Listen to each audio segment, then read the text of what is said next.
साथियों को मेरा नमस्कार। एक बार फिर से आपके अपने YouTube channel RSP education and motivation पर आप सभी का स्वागत है।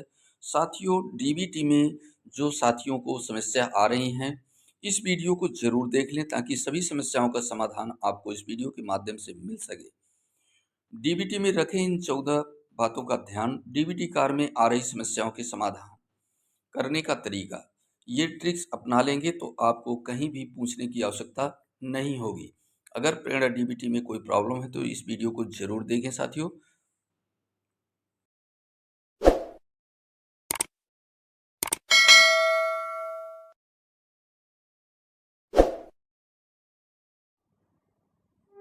दोस्तों, डीबीटी कार में आ रही समस्याओं के समाधान करने का तरीका निम्नोक्त प्रेषित है। पहला बिंदु है, इन बिंदुओं को नोट करते जाइएगा और ध्यानपूर्वक समझिएगा ताकि इन बिंदुओं को बहुत ही महत्व है आपके डीबीटी कार्य को संपादित करने के लिए। डीबीटी कार्य को पूर्ण करने की जिम्मेदारी विद्यालय के समस्त स्टाफ की है।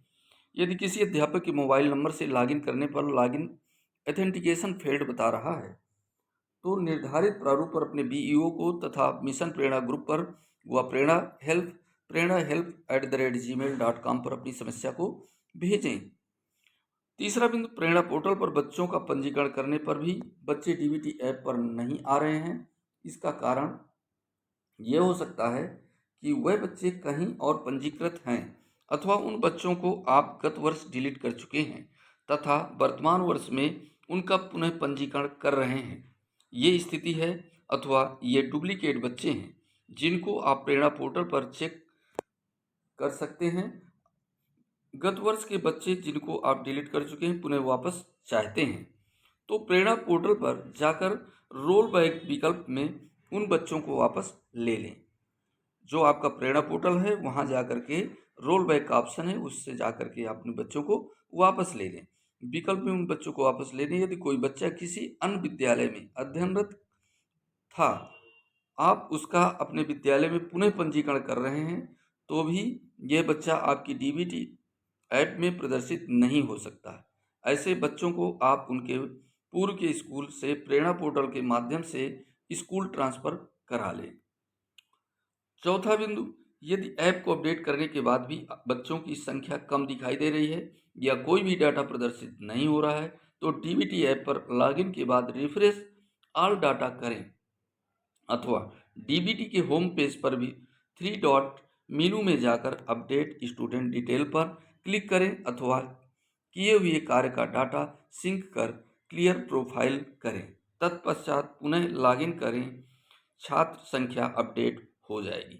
साथियों, बहुत ही ये प्रैक्टिकली एक्सपीरियंस ट्रिक हैं, इनको ज़रूर आप अपनाएं ताकि आपकी समस्या का समाधान मिल सके।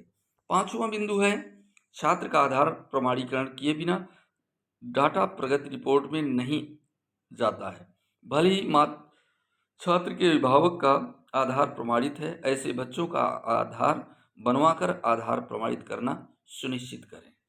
छठवां बिंदु, अध्यापक द्वारा लॉगिन करने पर उनको छात्र संख्या 0 प्रदर्शित होती है जबकि अन्य अध्यापक को छात्र संख्या प्रदर्शित हो रही है।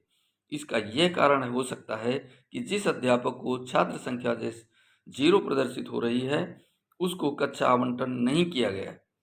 जिस अध्यापक को जो कक्षा आवंटित की जाएगी उस अध्यापक को उसी कक्षा के बच्चे वेरिफिकेशन हेतु प्रदर्शित होंगे।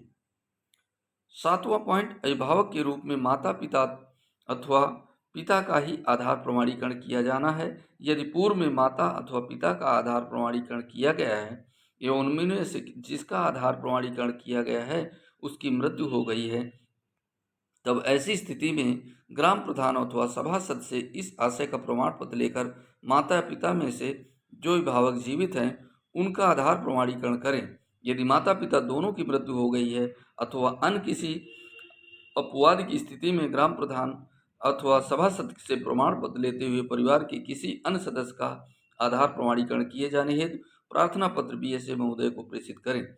ऐसे सभी बच्चों का पूर्ण विवरण सहित प्रार्थना पत्र खंड शिक्षा अधिकारी महोदय के माध्यम से संकलित कर जिले को उपलब्ध कराया जाएगा।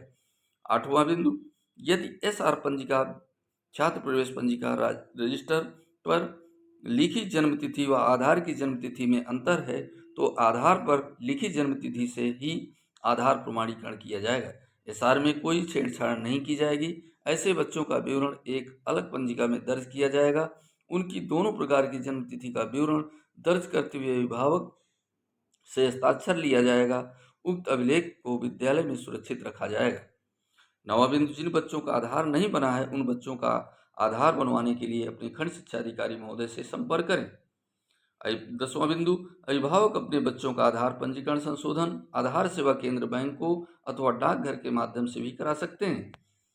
11वां बिंदु, यदि किसी बच्चे का बाल आधार बना है 5 वर्ष से कम का, ऐसी स्थिति में अभिभावक को उसका आधार अपडेट कराने को बोलें अथवा आधार अपडेट होने के बाद ही उस बच्चे का आधार प्रमाणीकरण करें। 12वां जो ट्रिक है साथियों, बच्चे के आधार पर लिखा नाम, लिंग, जन्म तिथि, पिता अथवा माता का नाम जैसा आधार पर लिखा है वैसा ही उसी प्रकार से लिखें।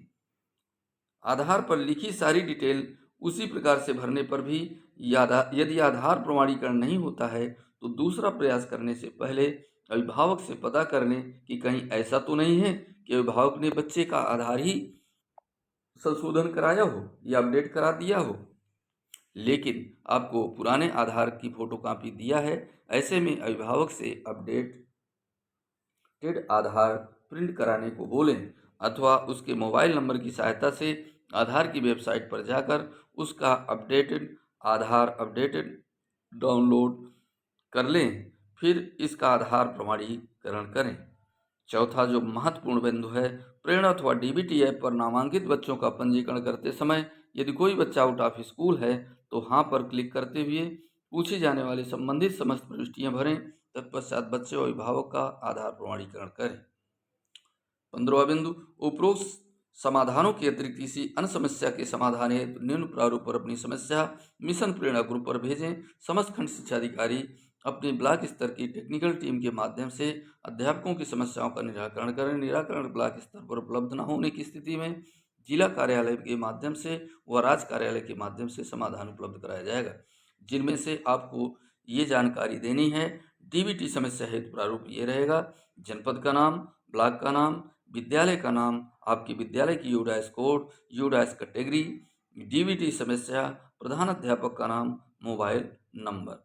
इस प्रकार से साथियों बहुत ही महत्वपूर्ण है ये जो आपकी डीबीटी में आ रही समस्याओं का। शायद आशा रखता हूँ कि ये समस्याएं आपकी समाधान हो जाएंगी, और यदि कोई प्रॉब्लम आती है तो आप हमारे वीडियो के डिस्क्रिप्शन बॉक्स में आप डालें तो उनका समाधान करवाने का आपको प्रयास किया जाएगा। इसी प्रकार की अपडेट्स आपको इस चैनल के माध्यम से मिलती रहेंगी। नए वीडियो के साथ मिलेंगे, तब तक के लिए जय हिंद, जय भारत, वंदे मातरम।